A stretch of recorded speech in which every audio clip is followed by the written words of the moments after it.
So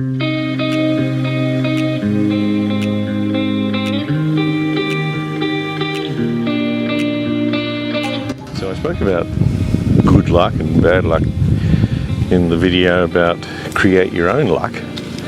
And one of the things that I mentioned in terms of bad luck was getting a vehicle stuck. And what we're going to try and do today is see if we can get it unstuck. So this is the offending vehicle. Drove it here when I came out to get this stump and went a bit too far forward and she sank. Now the issue here is that the water comes down from the, you can see up there, but the water tank overflow, and it runs down through here. So because this is particularly boggy, and this is a low spot because there would have been a tree shading all of this and dropping leaf litter, and so it's got pretty boggy. But just behind it there's a high spot, and so the water probably runs off to the side over there, whereas directly behind is actually pretty good. Now can you see that plover there? That plover who's advancing on me now at the moment, warning me. He's telling me about a nest. But plovers tend to try and distract people from their nests. So where he/she is not where the nest is. Let's see if we can find it. So here's her nest. She's providing a distraction so that I won't go near it. And of course naturally she's going to be pretty anguished about the fact that I'm right alongside. But we're going to avoid this.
So let's grab a couple of things.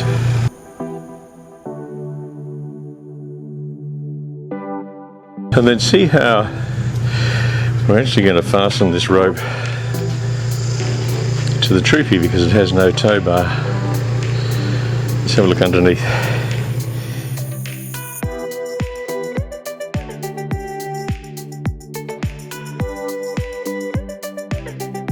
I've rigged this up with the chain draped over a chassis bracing there and there, which is good and strong, doubled up. This tape's just really holding it up out of the way at the moment, and then we'll use it at this end. So let's head on down. First things first, knock the hubs in.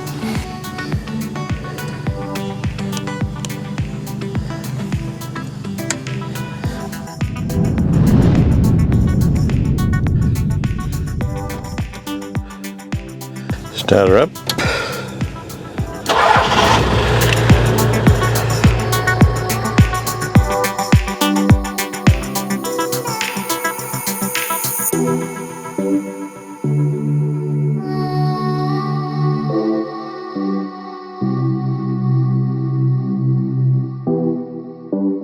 what I've done is tied that chain up as you saw, and now I'm going to run a rope from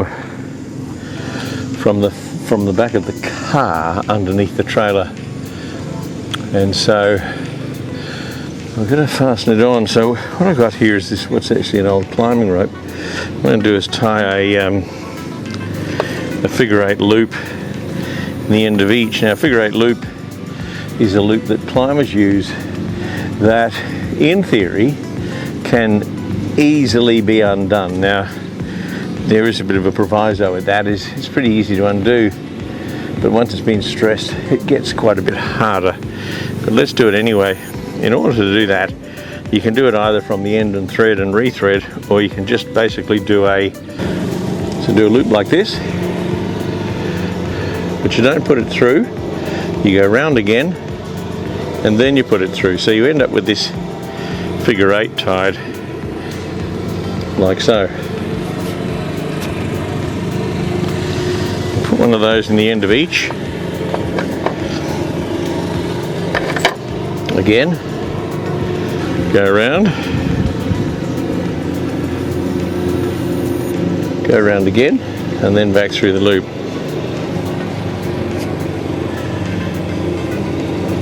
So here we've got the those figure 8 loops there. Now they're running right underneath the trailer to the back. We're now going to fasten that to that chain with the D shackle. Yes.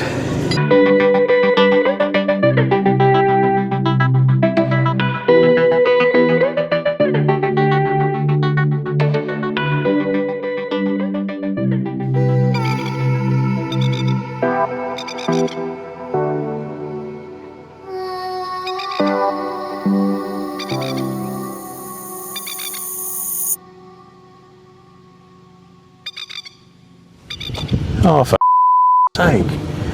And that's where things went wrong. First, the Troopy wouldn't restart, and I just don't know why. Now, first, I thought it was a battery, even though it had been running and had started fine the first time round. So I actually went and got another battery. So the Troopy wouldn't restart for some reason or other. So I brought a battery down, but I don't know whether it's the battery or the starter motor, so we'll give the starter motor a tap first.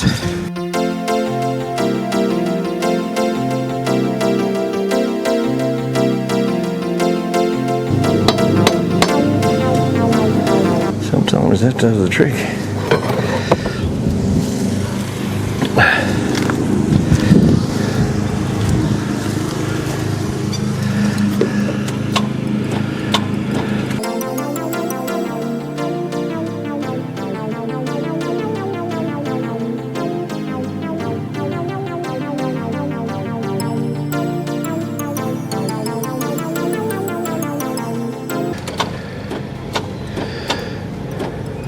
But the problem remained, and I don't know why it just suddenly started, so we were away again. Alright, so we got it started. We've pulled that rope tight. What we're going to do now is add some tension to it and then see if it begins to move. Put it in reverse. Don't add any throttle. Take the handbrake off. Those things are critical. If it starts to move, just give me a honk.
when we first pulled it out, the trailer jackknifed slightly, so we repositioned the troopy and pulled it again, but then we were in danger of hitting the stump and going into that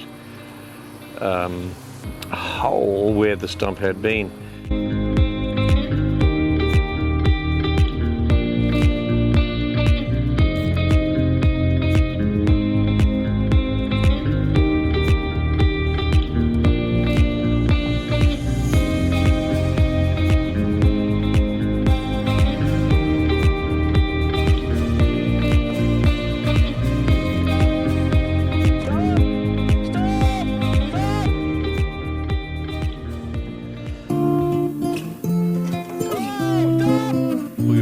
After that, so we had a cup of tea and smelled the roses, and then my reluctant assistant said, just give me those max tracks and I'll send it. And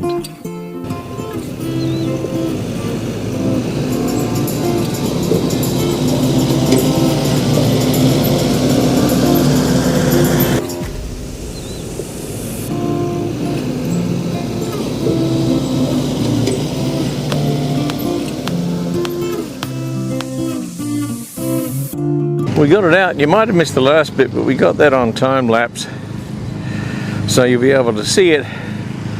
But this is the bog that was stuck in, as you can see. First time, then the second time, and eventually we got it clear. So look, let's talk through that. First of all, when we went to pull it out, my reluctant assistant was supposed to follow the trailer but didn't, instead came straight back, and the trailer jackknifed. Then we tried to pull it over in that direction. She went across here, and as you can see from these tyre tracks, just about ended up in that hole where the stump came from. You can see the tyre marks right here. From that point, with the trailer here and the car over here, she decided just to send it, whacked the max tracks under the front wheels and took off, and you can see skirted right around and went out. So job done. Now somebody's raiding the bloody plover's nest. Look.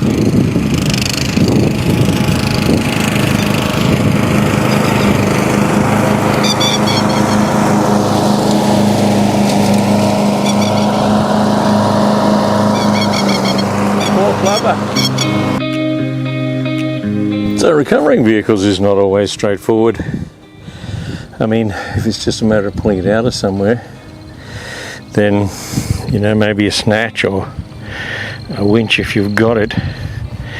But the winch that I had was on the troopy that got flattened during the Christmas storm, so we had to resort to something else. And when a car is buried fairly deeply up to its ankles,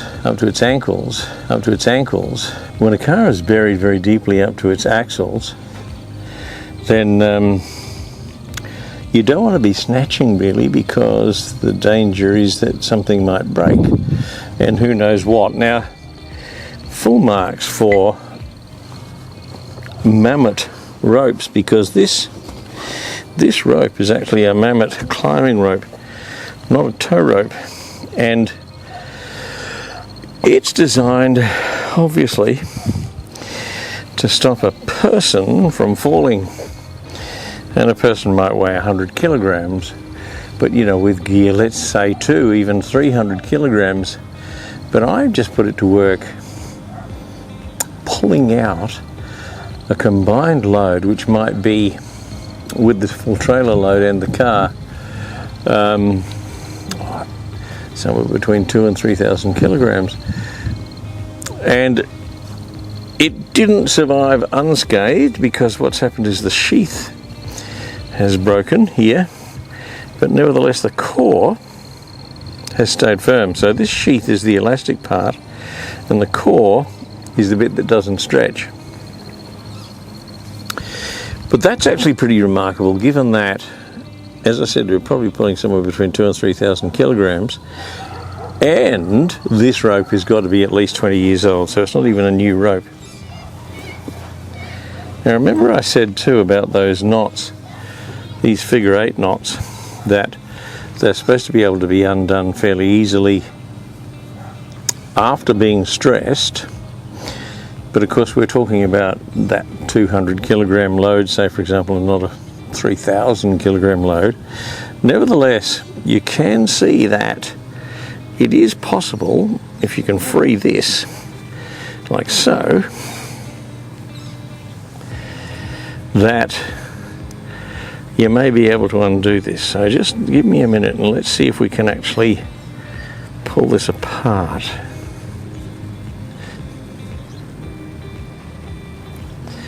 Look, I actually don't think we're going to be able to. I think that that's well and truly locked in place now, and it probably doesn't matter because we really shouldn't use it like this anyway.